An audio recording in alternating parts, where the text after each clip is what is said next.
تو آپ کے بچوں کی ننیال ددیال تو ظاہر سی بات ہے کہ پاسبلٹی ہے کہ وہ احمدیز ہوں گے. بٹ آگے کا فیوچر کیا ہے؟ آپ کے بچے کیا سوچتے ہیں کہ محمدیز لوگوں میں شادی کر لینی چاہیے؟ کیا وہ محمدیز عقیدہ رکھتے ہیں؟ کیونکہ چلیے عقیدہ مرزا صاحب کو ماننا ایک الگ بات ہے سر. مرزا صاحب کو ہم پرسنلی بھی مان سکتے ہیں, ان کو نبی مان سکتے ہیں, بٹ جماعت تو جڑنا کوئی پریشر تو نہیں ہونا چاہیے سر. درست فرمایا آپ نے. اصل بات یہ ہے کہ پریشر کبھی بھی کسی پہ نہیں ہونا چاہیے, کیونکہ قرآن مجید نے صاف فرما دیا لا اکراہ فی الدین. جب خدا تعالیٰ فرما رہا ہے کہ دین میں جبر کوئی نہیں ہے, تو کسی اور کی کیا مجال ہے کہ کسی کو کہے.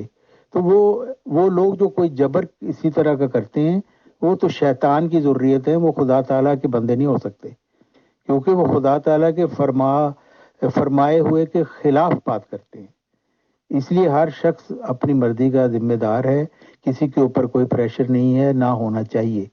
تو میرے بچوں کو بھی ایسی کوئی بات نہیں, وہ اپنی مرضی سے میرے ساتھ ہیں اور ان کے اوپر کوئی پریشر نہیں ہے. ہاں میرے مثلا جو پوتے ہیں ان کو میں انفارمیشن دیتا ہوں, تو اس کے بعد ان کا اپنا فیصلہ ہے. کوئی یہ نہیں ہوگا کہ اگر وہ میرے ساتھ نہیں ہوں گے تو میں ان کو کہوں گا خبردار مجھے اپنی شکل نہ دکھانا وغیرہ. اس طرح کی ڈائلاگ بازی ہمارے میں نہیں ہے. ہم سمجھتے ہیں کہ ہر شخص اپنا اور اپنے علم کا, اپنے مذہب کا, اپنی سوچ کا خود ذمہ دار ہے, اور اس کو حق ہے کہ وہ جیسی چاہے سوچ رکھے.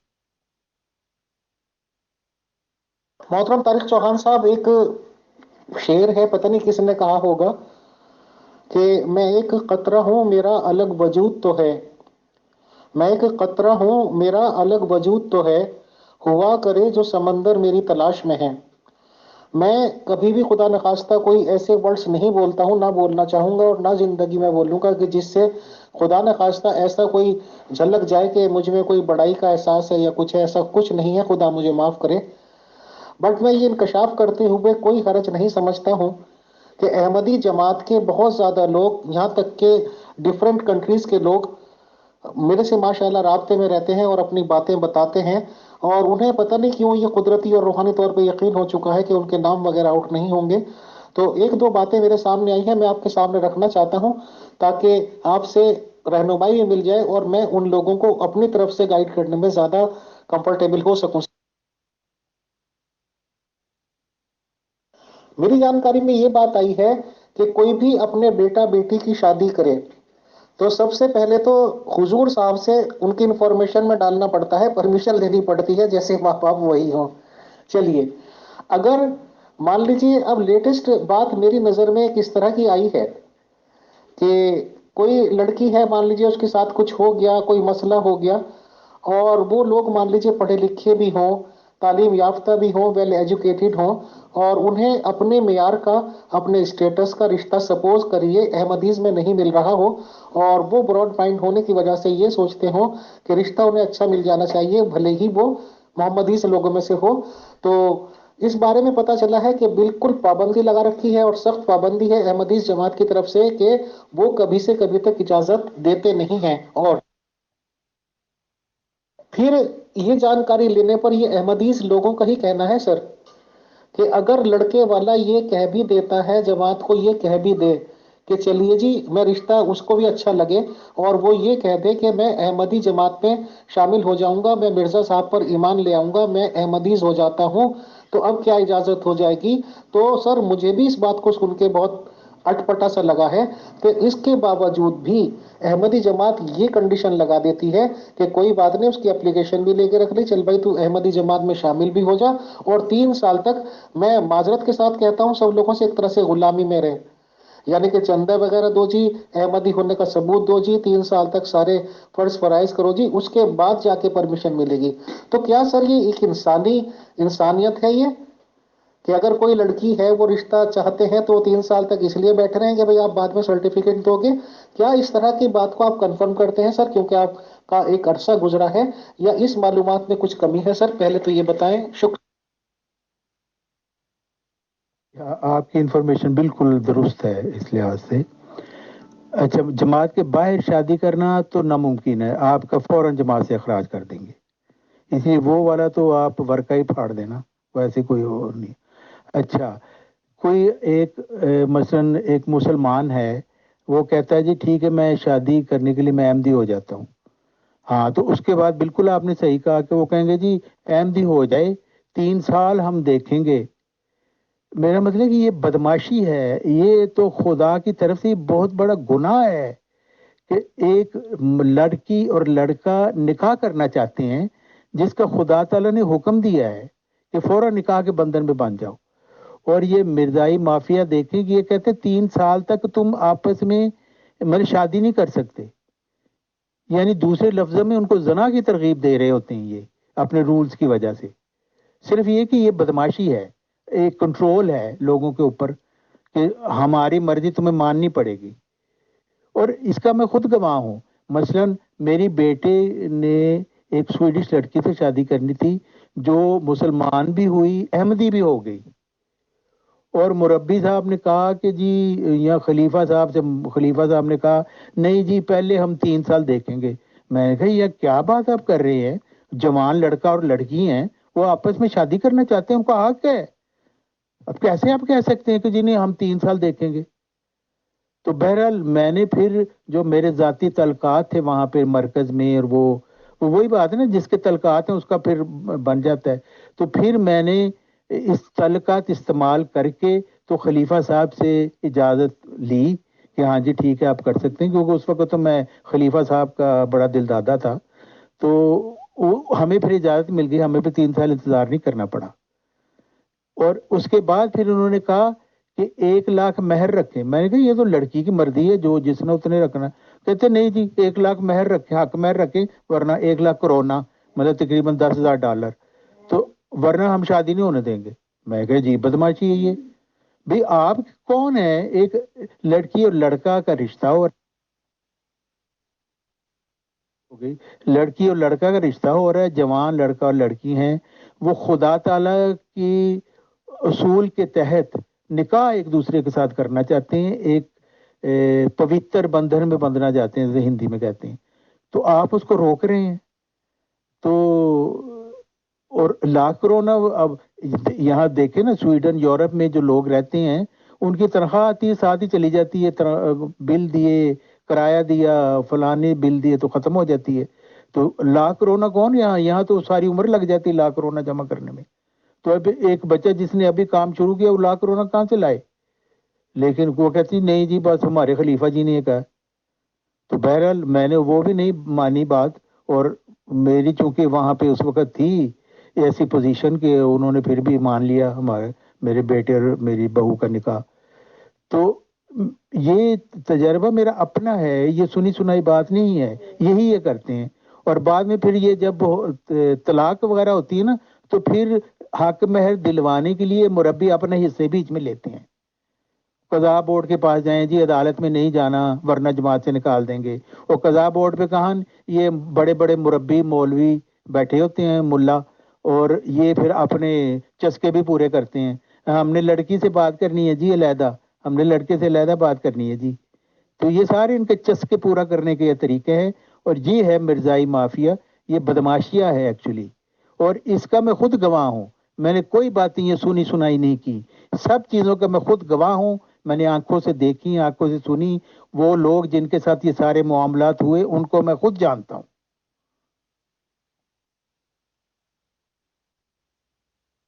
محترم طارق چوہان صاحب، ایک اس میں بیچ میں سوال میں لے لیتا ہوں کہ جو میری کافی مربی لوگوں سے بھی بات چیت ہوتی ہے، اور آپ تو چلیے عہدے دار رہے اور آپ تو ایک طرح سے ویسے ورکر رہے کہ جن کو پیسہ لینا نہیں دینا ہی دینا ہے، تو مان لیجیے آج کے اس مہنگائی کے دور میں 7-8 ہزار روپے ان کی تنخواہ ہے جو میری جانکاری میں بات آتی ہے۔ بٹ میری بہت سارے لوگوں سے بات چیت ہے جو ان میں اکثریت ہے سر، یا تو ایک اسٹیج پہ آ کے ان کا مائنڈ بس سیٹلڈ ہوا ہے یا سیٹ ہوا کر رکھا ہے یا کیا بات ہے، کہ اگر ان سے بات چیت کریں کہ بھئی خلافت کیسے بنتی ہے، کیا ہوتا ہے، کیوں ایک فیملی میں، تو پتہ نہیں گھبرا سے جاتے ہیں اور فوراً بولتے ہیں نا جی خلافت کے بارے میں تو ہم سوچ ہی نہیں سکتے، یہ تو اللہ کا اور خلیفہ جی کا معاملہ ہے، اللہ ہی بناتا ہے۔ ایک تو یہ سوچ مجھے اٹپٹی سی لگی سر ایک عام انسانوں میں۔ پلس مجھے معلومات یہ بھی آئی کہ چلیے اگر 7-8 ہزار روپے تنخواہ دے بھی رہے ہیں تو آج کے مہنگائی کے دور میں ایک سال میں 1 لاکھ روپیہ ہو گیا سر، ہارڈلی. اب اس کے بعد ان لوگوں کے مائنڈ ایسے بن چکے، کیونکہ یہ سوال میں آپ سے کروں گا اس لیے میں مثال دے رہا ہوں، اور ان لوگوں کے مائنڈ اس طرح کے سیٹ ہو چکے ہیں کہ وہ آفٹر ڈیتھ اس میں کیا کہتے ہیں اس کو بہشتی مقبرہ میں دفن ہونے کی خواہش رکھتے ہیں، اور اس کے لیے 10% یا اس سے تھوڑا سا زیادہ بھی اپنی پراپرٹی کا دینے کو تیار ہیں سر. تو جب آپ 59 ایئرس تک اس میں رہے ہیں جماعت میں، تو کیا آپ کا مائنڈ اس وقت ایسا بنا تھا کہ آپ بھی اس طرح کی خدا نخواستہ میں معذرت کے ساتھ کہہ رہا ہوں انتقال کے بعد ایسی جگہ جائیں اور اس پراپرٹی کو ڈونیشن میں دیں سر؟ یہ جو خلافت ہے نا، میرا مطلب ہے کہ میں آپ کو مختصر بتا دیتا ہوں، میرے پاس ساری پوری تاریخ ہے. اگر کسی وقت آپ کے پاس وقت ہوا تو میں شروع سے بتاؤں گا کہ کس طرح کے حالات ڈیولپ کیے اور مرزا محمود صاحب نے کس طرح قبضہ کیا اس خلافت پہ، وہ میں آپ کو ساری بتاؤں گا. لیکن میں اس وقت مختصر آپ کو یہ بتاتا ہوں کہ 1944 میں مرزا محمود صاحب نے نا جھوٹا دعویٰ مسلم موت کر دیا. پہلے کہتے رہے کہ نہیں جی دعویٰ کرنے کی مجھے ضرورت نہیں ہے اور آئندہ کبھی وہ پیدا ہوگا وہ بچہ. تو 1944 میں انہوں نے دعویٰ کر دیا. اچھا 1944 میں دعویٰ کرنے کے 10 سال بعد 1954 میں ان پر حملہ ہوا، ان کی شارک کے اوپر، اور ان کو پھر اپنے جب موت سامنے نظر آئی نا تو 1956 میں انہوں نے پھر نئی یہ مجلس انتخابی خلافت بنائی، جس میں ان کے مرزا خاندان کے زیادہ تر لوگ ہیں اور باقی ان کے اپنے جو تنخواہ دار مربی، ناظران وغیرہ جو ہے، امیر جماعت وغیرہ، یہ ان کے ہیں، یہ سارے ان کے اپنے ہی لوگ ہوتے ہیں نا. تو یہ مل کے تو پھر انہوں نے ایک مرزا خاندان کے بندے کو چننا ہوتا ہے. تو یہ خلافت ہے ان کی. یہ کہتے ہیں یہ خدا یہ بناتا ہے. تو یہ ایسے ہی ہے کہ آدمی کہے جی ہاں گدھے کو بھی خدا ہی بناتا ہے، تو ان کا خلیفہ بھی خدا بناتا ہے. لیکن خدا اصل خلیفہ جو خدا کی طرف سے آتا ہے اس کو خدا الہام سے کھڑا کرتا ہے، کیونکہ کمیٹی نہیں اس کو بناتی.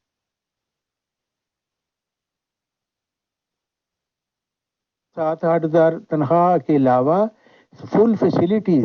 میرا مطلب ہے کہ یہاں پہ اگر کوئی فل ٹائم جاب کرتا ہو نا تو اس کے پاس اتنے پیسے نہیں ہوں گے جتنے ایک مربی کے پاس ہوتے ہیں، اس وجہ سے کہ اس کو پہلے تنخواہ ملتی ہے، بچوں کا الاؤنس علیحدہ ملتا ہے، پھر ساری فیملی کو optician free, medical free, dentistry free, conveyance free, residence free. تو آپ دیکھیں اس کی تنخواہ تو تقریباً 20-25 ہزار بن جاتی ہے. تو مربی بننا تو مطلب کسی کی لاٹری نکل آئے تو وہ مربی بننا. ایک بات ہے کہ جو پاکستان میں بیچارے گاؤں وغیرہ میں مربی ہوتے ہیں نا ان کی بہت ہی پتلی حالت ہے. ان کو بیچاروں کو تو بس روٹی بھی وہی وہاں کے احمدی دیتے ہیں بیچارے، ان کے پاس بہت ہی برے حالات ہوتے ہیں. لیکن یہ جو یورپ میں آ جاتے ہیں نا مربی، یہ مطلب اس کی پھر وہ 5 انگلیاں ان کی گھی میں اور سر کڑھائی میں، یہ آپ کہہ سکتے ہیں اتنی ان کی یہاں پہ عیاشی ہے. تو یہ اسی وجہ سے یہ مربی جو ایک دفعہ چپٹ جاتا ہے وہ پھر چھوڑتا نہیں ہے، وہ ہر وقت پھر نا سازشیں کرتا رہتا ہے کہ کہیں مجھے کوئی چھیڑے نہ.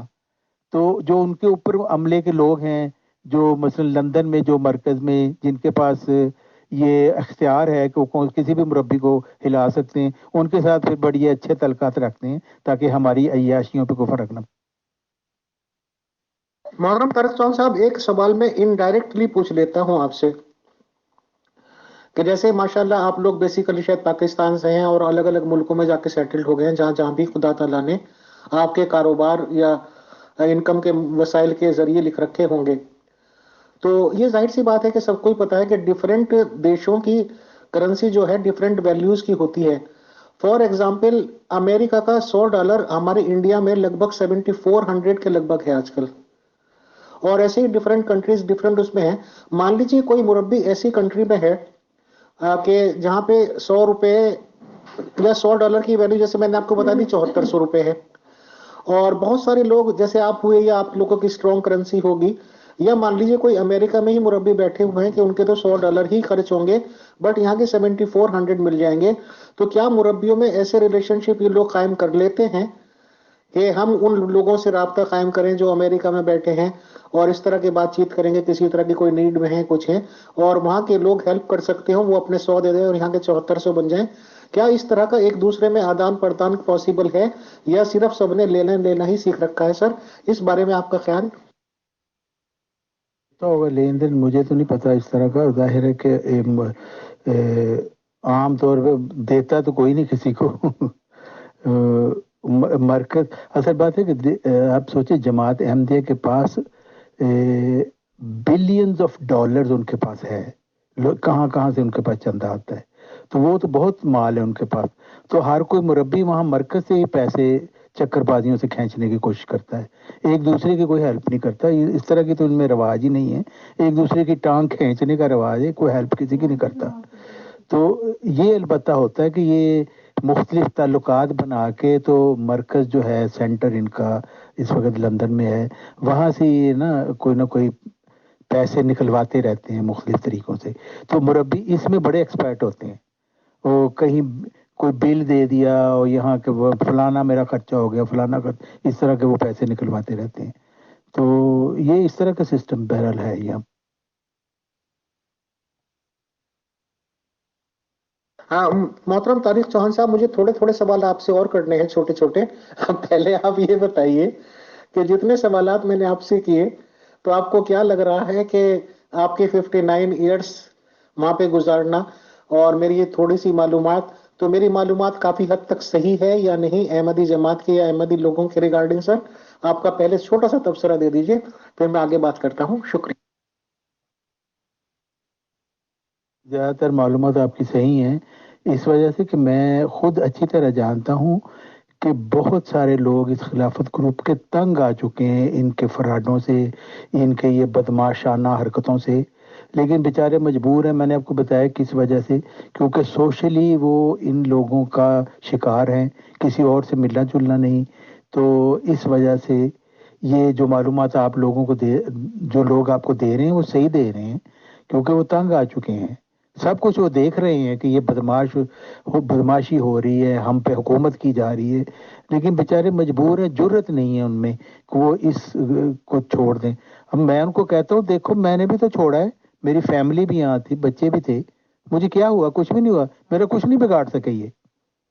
خدا تعالیٰ پہ بھروسہ کرنا چاہیے، اور جب نظر آ گیا ہے کہ یہ ایک فراڈ کا نظام ہے تو کیوں نہیں چھوڑ دیتے اس کو؟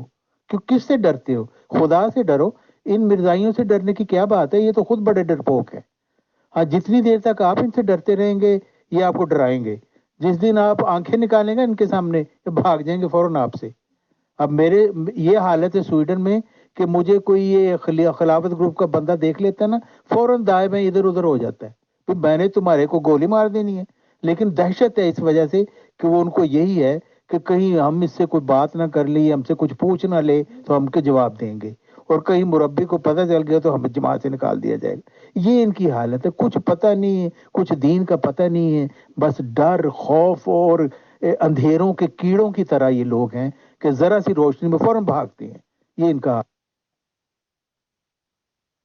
محترم طارق چوہان صاحب، مجھے ایسا لگ رہا ہے کہ یہ والے سیشن شاید بڑھانے پڑیں گے، کیونکہ یہ تو میرے اپنے سوالات ہی بہت زیادہ ہیں اور اب ممبرس کے بھی سوالات آنے شروع ہو گئے ہیں، اور میں آپ کو یہ بھی انکشاف کر دوں، ذرا سا اس میں بھی کوئی حرج نہیں سمجھتا ہوں کہ کچھ ممبرس نے مجھے پرسنل پہ یہ جانکاری دی ہے کہ جو بھی کچھ محترم طارق چوہان صاحب نے بہت ہمت کا کام کیا کہ اپنی پرسنل بچوں کی باتیں بھی بتائیں، اور وہ یہ کنفرم کر رہے ہیں اپنی طرف سے کہ جو جو بھی محترم طارق چوہان صاحب نے اپنے بچوں کے ریگارڈنگ بتایا ہے وہ ٹوٹلی سچ بتایا ہے۔ اس کا مطلب کافی لوگوں کو پتا ہوتا ہے سر۔ بہرحال فی الحال اتنے میں آپ کے سامنے تھوڑے سے اور سوال پیش کروں، ایک ذرا سی لسٹ سی دے دیجیے آپ، یا ایک آڈیو میں بتا دیجیے کہ جب یہ خلیفہ آف احمدیز کو چنا جاتا ہے تو اس میں کون کون لوگ ووٹ دیتے ہیں، یعنی کہ کون کون لوگ چناؤ میں شامل ہوتے ہیں؟ کیا مربی لوگ ہوتے ہیں، ناظر لوگ، یا کون کون ذمہ دار ہیں جن کے ووٹ یا جن کی یس اور نو سے خلیفہ چنا جاتا ہے سر؟ پلیز بتائیں، شکریہ۔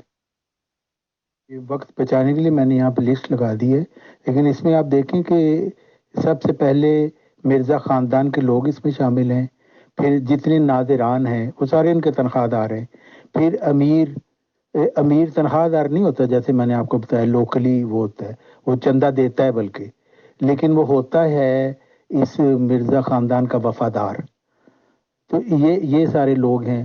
پہلے تو مشرقی پاکستان تھا، اس وقت بھی اس کا امیر ہوتا تھا، لیکن اب تو وہ بنگلہ دیش بن گیا۔ لیکن یہ سارے لوگ جو مختلف ملکوں کے امیر ہیں نا، وہ بھی اس میں شامل ہوتے ہیں۔ تو پھر جب مرزا محمود صاحب نے یہ بنائے تھے، اس وقت صحابہ جو تھے، یعنی کمپینینز آف مرزا غلام احمد علیہ السلام، ان کو بھی انہوں نے کہا تھا وہ شامل ہوں، لیکن وہ ہر صحابی نہیں، بلکہ وہ جو پہلے سرٹیفکیٹ لے ان سے کہ ہاں صحابیت کا، وہ اس میں شامل ہو سکتا ہے۔ اس وجہ سے کہ سپلٹ ہو گیا تھا نا، تو کچھ ایسے صحابی تھے جو ان کو نہیں مانتے تھے، تو ان کو یہ بھی صحابی نہیں مانتے تھے۔ تو یہ میں نے یہاں لسٹ لگا دی ہے، آپ دیکھ سکتے ہمارے ہندوستان میں تو بہت سارے کیسز ہیں سر، ہزاروں لاکھوں بھی ہو سکتے ہیں، کہ ہندو مسلمان ایک دوسرے کو پسند کر لیتے ہیں، اور مان لیجئے کہ صرف وہ کسی بھی عقیدے پہ شادی نہ کریں، نہ مسلم پہ کریں نہ ہندو میں کریں، ڈائریکٹلی کورٹ میں اپلائی کریں گے، اور اگر ان میں آپس میں سیٹلمنٹ یہ ہوتا ہے کہ کون کس کے دھرم میں جا رہا ہے، سپوز ہندو مسلمان کے یا مسلمان ہندو کے، تو وہ ایفیڈیوٹ وغیرہ دیں گے، اور حتیٰ کہ اگر وہ دونوں اپنے اپنے دھرموں پہ رہنا چاہیں تو کورٹ کو جب بھی کوئی دقت نہیں ہوتی ہے۔ اور اس طرح کے معاملات میں کہ اگر لڑکا اپنا دھرم پریورتن کر رہا ہے، یعنی کہ دھرم اپنا چینج اپنی مرضی سے کر رہا ہے، تو آپ ایک حلف نامہ دے کے آپ اسی دن شادی کر سکتے ہیں، کیونکہ دونوں کے دھرم ایک ہو گئے۔ تو احمدی جماعت کیا یہ خلاف قانون کام نہیں کر رہی؟ یا میں یہ کہہ سکتا ہوں کہ صرف وہی ہے بس جس کی لاٹھی اس کی بھینس، یا یہ کہ لوگ ان سے ڈر رہے ہیں تو یہ ڈرا رہے ہیں؟ کیا ان لوگوں کو خدا کی اتنی پاسداری ہے، خدا کا خوف نہیں ہے کہ اگر 3 سال کی اس طرح سے اور پابندیاں لگاتے ہیں تو آج کل کے جو حالات ہو رہے ہیں ینگ جنریشنز کے، لڑکا اور لڑکی کے، کہ ظاہر سی بات ہے کہ اسکولوں میں بھی تعلیم دی جاتی ہے کہ first need of human is food, first need of human is food and second is sex. تو جب اس طرح کے معاملات ہیں تو ان لوگوں کو تو یہ چاہیے تھا کہ چلو یہ اچھے رشتے آ رہے ہیں 1 منٹ میں کلیئر کرو، بلکہ اس چیزوں میں انٹرفیئر کرنا ہی نہیں چاہیے۔ بھائی تمہیں چندے سے مطلب ہے، وہ لوگ چندہ دے رہے ہیں، تو ان کی ڈے ٹو ڈے میں لائف میں کیوں تبصرہ کرنا؟ خیر، ہیں۔ جی آپ نے درست کہا کہ اگر یہ شریف لوگ ہوتے تو ایسا ہی کرتے، لیکن ان کو اس سے کوئی فرق نہیں پڑتا کہ کوئی لڑکا لڑکی آپس میں زنا کر رہی ہیں یا نہیں کر رہے۔ ان کو صرف یہ ہے کہ ہماری بدماشی قائم رہے، ہمارا جو لوگوں کے اوپر کنٹرول ہے وہ قائم رہے، ورنہ تو انتہائی مطلب بدبختی ہے کہ ایک جوان لڑکا اور لڑکی نکاح کے بندھن میں بندھنا چاہتے ہیں، اور کوئی بدبخت اس میں رکاوٹ پیدا کرے۔ اللہ تعالیٰ کی اس کے اوپر لعنت ہے۔ یہ تو خدا تعالیٰ نے قرآن مجید میں اور حدیث سے یہ پتہ چلتا ہے کہ یہ جو نکاح کے پاکیزہ بندھن سے بندھنے سے جو روکتا ہے، وہ تو خدا کا دشمن ہے۔ لیکن یہ کام یہ کرتے ہیں کیونکہ ان کو اس سے کوئی فرق نہیں پڑتا، نہ ان کو دین کی شرم ہے، نہ کچھ انسانوں کی ضروریات کی حیا ہے، ان کو بس اپنے مسائل کا ہے، اپنی بدماشیوں کا ان کو صرف ہے۔ اس وجہ سے یہ لڑکا لڑکی کو شادی کرنے ہی نہیں دیتے۔ خلیفہ سے پہلے اجازت لو، پھر یہ کہ جی مربی سے اجازت لو، اور مربی جو ہے، مطلب کہ میں اس کا خود گواہ ہوں کہ ایک جوان لڑکے جو ابھی بیچارہ مطلب 20 سال کا تھا، تو اس کو مربی نے کہا کہ اپنی تنخواہیں مجھے لا کے دو اگر تم چاہتے ہو کہ میں تمہاری شادی کراؤں۔ یہ کوئی سنی سنائی بات نہیں، یہ میری اپنی ایکسپیرینسڈ بات ہے۔ اور اس بیچارے نے لائی تنخواہ، کیونکہ شادیاں جو ہیں، دیکھیں نا، مربی کی منظوری کے بغیر شادی ہی نہیں ہوتی، کیونکہ اگر لڑکا ہے اس نے لڑکی سے شادی کرنی ہے تو لڑکی کے ماں باپ مربی کو پوچھیں گے کہ جی لڑکا اچھا ہے کہ نہیں۔ اب مربی کے ساتھ لڑکے کے تعلقات ہیں تو وہ کہے گا اچھا ہے، اگر نہیں تعلقات تو کہے گا نہیں جی یہ تو بہت برا ہے۔ تو اس طرح کی بدماشی میں خود گواہ ہوں کہ اس لڑکے نے لا کے اپنی تنخواہ مربی کو دی، 3 مہینے دیتا رہا، اور پھر مربی کی مرضی سے اس کی شادی ہوئی۔ جس دن اس کی شادی ہو گئی اس کے بعد اس نے مسجد کا منہ نہیں دیکھا، کیونکہ اس کو پتہ چل گئی یہ تو سارے بدماش کٹے ہیں، لیکن اس کی مجبوری تھی، کیونکہ ظاہر ہے اگر باہر مربی کے بغیر کریں نکاح، خلیفہ جی کی مرضی کے بغیر کریں تو جماعت سے نکال دیں گے۔ تو یہ ساری یہ چکر بازیاں ہیں۔ جماعت کے باہر تو آپ شادی کر ہی نہیں سکتے، یہ تو ناممکن ہے، پھر تو آپ کو جماعت سے نکالیں گے اور آپ کی خوب ذلت کریں گے مل کے۔